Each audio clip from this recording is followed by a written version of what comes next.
Hey YouTube, it's Lisa and I'm home alone today. So I have kind of my normal setup because I don't have my kids watching TV. And I just wanted to just touch base on a couple of things, like just, I guess, kind of just things that are going on in my life that might pertain to you and kind of how I've dealt with it. And I'd be interested to know how you've dealt with similar situations. So I guess kind of the first thing I wanted to talk about today is feeling overwhelmed. I lately have been feeling overwhelmed, and I'm a stay-at-home mom, so I feel like my responsibility is to take care of my house, take care of my kids. I have an amazing husband, so don't think that my husband looks at me and says, why isn't dinner made, or why isn't the laundry done, or whatever. But I also have a husband that is in the National Guard, is on the board at our school, and is a Boy Scout leader, and works just a regular job as an engineer. And so he's very busy, and so I really do try, but he's awesome about helping me with the kids, and he'll often just say, when he gets home, he'll just go, I'm going to take him outside, so so you can have some time to yourself, and that is awesome, and it makes me a better mother. However, that said, a lot of the responsibility does fall on me, and I hear my dog scratching back there. And so I feel like I need to pull my weight, and so this past couple weeks, for the past 3 weeks, we have had one thing after another. My 7-year-old son has had dental work out the wazoo, and I have always had really good teeth, and unfortunately, my brother and my mom had horrible teeth. My dad and I have always had great teeth. My husband does not have good teeth, so I just had my fingers crossed that my kids would get my teeth. It turns out 2 of them have my teeth, and 2 of them have my husband's teeth. So 2 of them have had extensive dental work. And recently, one of our 7-year-old son actually got an abscess under his tooth and had to go. It was just awful dental work. I mean, the dentist was awesome and the whole experience was good, but I was like, I cannot believe my 7-year-old has a silver cap. So, but anyway, we had dental appointments, and we had allergist desensitization appointments, and basically I was gone Monday through Friday, all morning, and then I would pick up my kids and then go to the grocery store or whatever for the past 3 weeks. Well, in that time, my house has fallen apart. The dishes are hardly done. I mean, I am just treading water. And this morning, I think kind of the final straw for me was that my oldest son was looking for socks because he didn't have any socks in his drawer. So I guess I was just thinking, I bet a lot of people feel this. Sometimes it's just a downward spiral. You think you're on top of it, and the problem with housekeeping and stuff like that is that it is a constant thing. It's something you constantly have to do, and sometimes it has to take a back seat if a child has a project, or my kids have a piano recital coming up, so we do have to practice. And my 7-year-old, who's missed a lot of school, so we've been doing, because of his appointments, we've had to, really focus on catching up at night, making sure he's not lost when he does go back. And those are just things that contribute to the house falling apart. So today, my oldest son was really grumpy because he got up and he couldn't find socks, and he was mad, and then we were out of milk, which never happens. We were out of milk, and he couldn't have cereal, and he was grumpy about that, and then he refused to eat, and I was like, well, fine, I guess you're going to go to school with, on an empty stomach, because they do have a snack at 10, so I did pack a snack for him. But, so it's not totally cruel, but I mean, what was I going to do?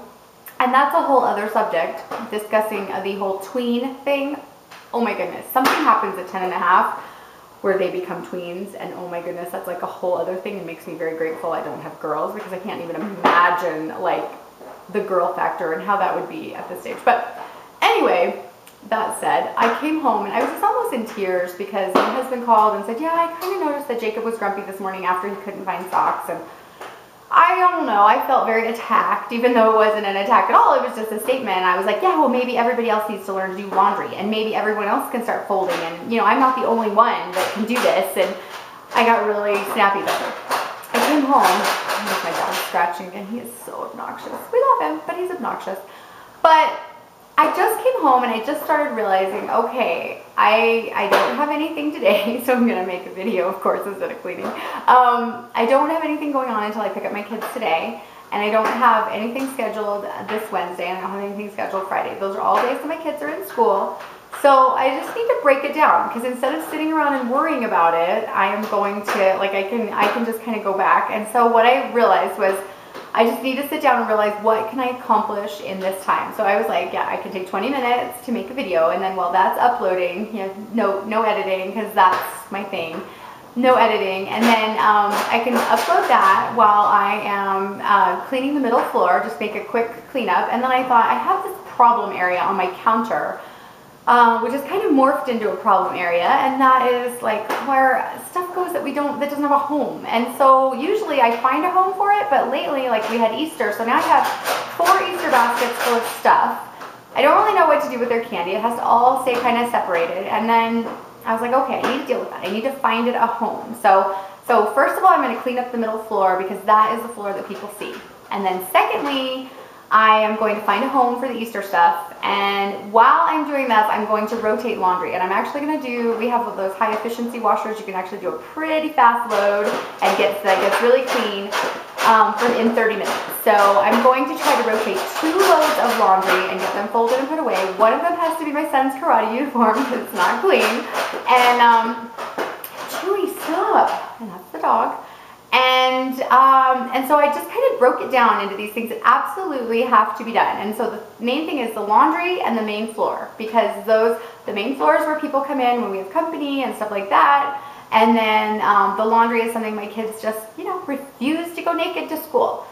So I'm going to do that. And then I counted down and I realized that my kids, my preschoolers, have 18 more classes before school is out. Actually 17 if you take today away. So, and I thought I just need to kind of tread water until they're out of school, because honestly I get so much more done when they are home, because when I give them my full attention for a little bit, then they don't mind my going upstairs and doing a load of laundry or whatever while they play. What happens when I pick them up from school is, first of all, we get up early, and then we spend that time getting ready, and then I get them to school, and then 2.5 hours later I go back to get them, and we go on the opposite side of town, so it's an hour of driving in the day. And Chewy, stop! Oh my goodness! And so I actually, when I'm home and I play with them, we get more done. And I play with them, and then I go do something, or then they help me, and they have their own little chores.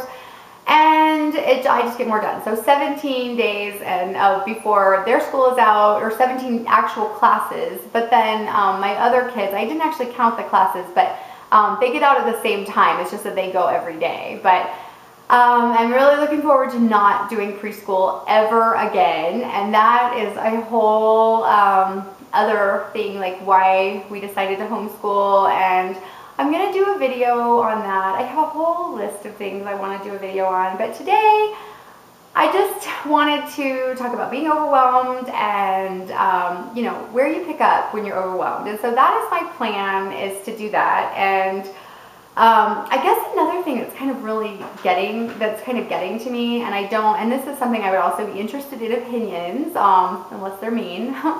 I would be interested to know, I have had a really, someday I will do a video on my faith journey. I've mentioned faith a lot, especially in my miscarriage videos. I think people would be surprised to know that I was actually raised in an atheist family.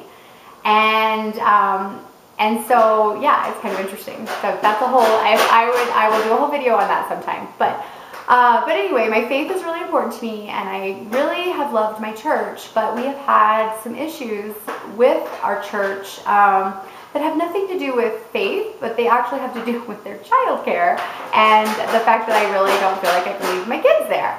So we have not been as consistent with our church and stuff, and it's just been a difficult time for us.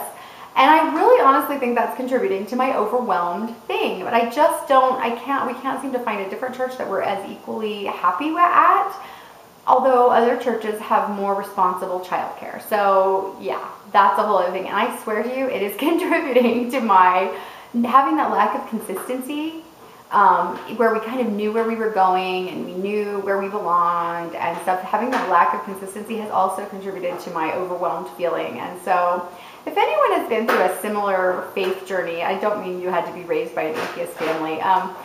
I have a very, my backstory is probably, it would be very surprising to a lot of people. I grew up in Saudi Arabia. I'm not Muslim. My family's not Muslim. But we grew up as Americans in Saudi Arabia, and I grew up in, with one of my parents was an atheist and one of my parents was agnostic. And so, and it just kind of shaped who I am, and I will do that because I think, I will do a video because I think it's one of those things that kind of my journey has just, you know, made me realize that some things that actually matter to my kids, being a kid that grew up without faith and then being someone who found faith. And okay, that's not what this video is about though. So anyway, I would be interested to know if anybody has had a similar experience where they did end up finding a different church, or if they, you know, they had something and they, just really how they dealt with it, if they needed to go back to the same church that they went to and how they dealt with that conflict. And I would also be interested to know when you're feeling overwhelmed, what do you do? And would be interested to know when your house is a disaster, where do you start? And I won't say my house is a disaster in the sense that we have mold growing or anything, but you know, when someone came in, right, if someone knocked on my door right now, I would apologize for the mess, which is not my norm. I am not a super good housekeeper, but I normally don't apologize for the mess. I have 4 kids, I have a dog, I have 4 cats, we have a tank full of fish. And I don't expect it to be spotless. And when they're 18, when all of my kids are out of the house, then I will, my standards will be different. But at this moment, I would be embarrassed if someone went to the bathroom, because we normally have to like wipe down because our 4-year-old doesn't really hit the target that well. And so anyway, yeah. So I guess that's it. And I'm sorry if I rambled. And I will be making a TTC video soon, and about ovulation predictors and using the cheap ones versus the expensive ones. And next month, next cycle is when I try to TTC, so I'm super excited. And anyway, sorry for the ramble, and I will talk to you guys soon.